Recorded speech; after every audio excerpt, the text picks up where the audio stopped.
paano ba kwentahin ang payout mo bilang corpus member? Yan. So, may tatlo po tayong grants. Education grant, health grant, at rice subsidy. So, sa EDUC grant po, kung elementary po ang nag-aral nyo, meron po siyang 300 per month. So, times 2 po yan kasi po, every 2 months po ang payout ng corpus. So, 300 times 2. So, 600 po ang kanyang EDUC grant. Kung high school naman po yan, meron po siyang 500 every month. So, times 2 po, kada dalawang buwan, meron po siyang 1,000. Kung senior high naman po, 700 po ang kanyang EDUC grant. So, times 2 po, 1/4 po ang EDUC grant niya every 2 months. So, second grants po, health grant, meron po siyang 750 po, regardless of grades, kung ano pong grade yan. Basta 750 po yan, times 2, kada dalawang buwan po, meron po siyang 1,500. So, ang pinakauling grant, rice subsidy po.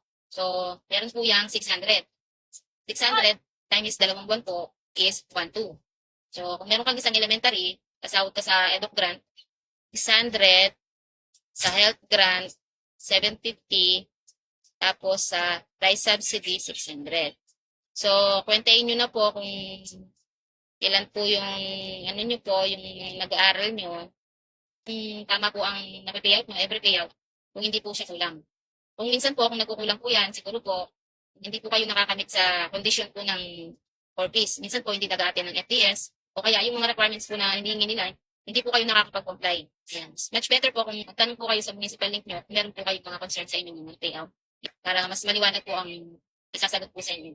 Yan. Hintayin nyo na po.